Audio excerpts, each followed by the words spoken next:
Welcome back to Build a NeuroNinja. It's Andrew from Action Your Potential. Hope you're having a good day. In this video, we're going to be looking at how can we manage our mind whenever we're heading into massive change, when we're crossing the change transition, and specifically when we're going back to school having had a holiday. So we're going to look at that whole issue, and we're going to introduce this idea of a change precipice. Whenever your brain is coming up against the edge of change, it's going to start activating in specific ways.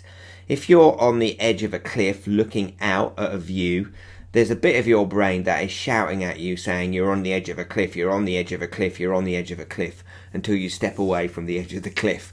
Now, when we approach a change precipice, metaphorically, there's a bit of our brain that's doing the same thing. And we need to understand what that bit of the brain's doing, because getting into a battle with it and arguing with it can make the situation worse. And this does not just affect young people. We work with lots of young people and we work with lots of staff. So a head teacher said this to us about returning to school after a holiday. I'm feeling really overwhelmed, actually a little bit sick. So much to do, so much demand, it really hits my ability to enjoy my last weekend or last day of the holiday. And that was echoed, that thought, by a Year 10 student. I find it so hard to sleep before I go back to school, and I worry that if I can't sleep, that'll make the stress way worse.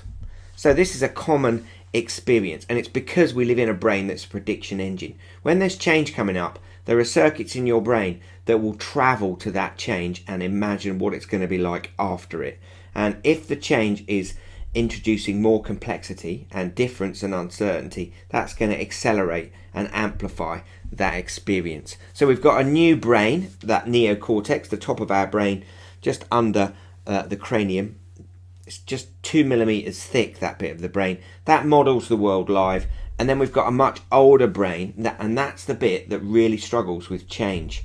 So our brain worries when it doesn't know what's going to happen next. Now, you could argue you're going to school and you know what's going to happen next. You've been to school before. But actually, when you're going into a new situation full of complexity and uncertainty, your brain is going to pitch into worry. Worries are actually your brain responding to uncertainty. It's a default response, and it is very powerful, and it means the brain activates 3 times more powerfully. So it's going to get itself geared up to deal with that problem.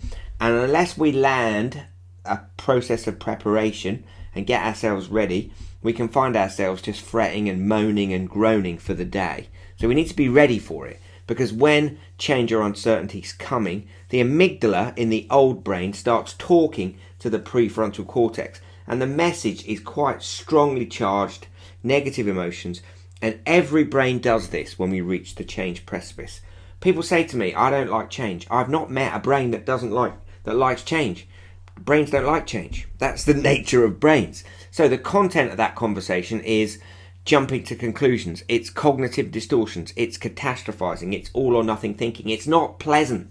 It's quite a tricky experience. So we need to land those thoughts. What happens if I've forgotten this? What happens if that person's not there to meet me? What happens on next Thursday when we've got that school trip? You need the answers to these questions. You need to land those cognitive distortions. And rather than just suffer the churning rumination of the cognitive distortion, come up with a plan. And we'll talk about that in the next video. The nature of that conversation is automatic. It's default. It's not your fault. It happens to every brain, and it's really strong. We feel really strong emotions and experience cognitive distortions. And whenever we're experiencing change, this happens.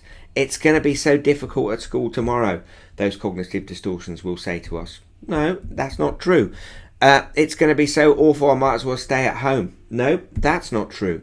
We can get stuck in this kind of thinking, going round and round. It's called rumination. It's really unpleasant, and we've got stuck in a low mood. It's really important to be aware ahead of the process of change that our brain is going to do this, that it's going to chuck up those cognitive distortions. So don't believe everything you think.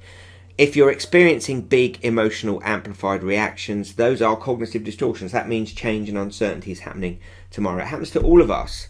We need to step into growth. If we continue to be stuck in that broody, ruminatory space, it's really upsetting. There's so much suffering there. And that pitches us into the sympathetic nervous system, the stress nervous system. Remember, the react nervous system gets us ready for action, and it's important, and it's getting us ready for action.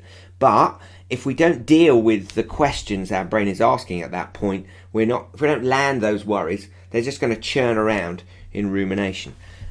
The solution is the calm down nervous system once we've made a plan for the next day. And remember, the circuits that are firing in your brain determine the kind of brain you get to live inside. We do not want you frazzled on your last day of the holiday, fretting and stressing about tomorrow. You need a plan for tomorrow, and we'll come up with that plan in the next video. Remember that you're moving between your nervous systems each day, and when you've pitched into anxiety and stress, you need to notice, and there are things that you can do about it. We believe that you can do this. We know that you can do this. We help hundreds of you every year to do this. Do you think you can believe and do this? So try to notice the change precipice. When your brain is worrying, listen out for those cognitive distortions and land them using the WOT framework, which we looked at earlier. Also, watch out for rumination. When you've got stuck in a low mood, fretting and worrying, come up with a plan, and we'll look at that in the next video.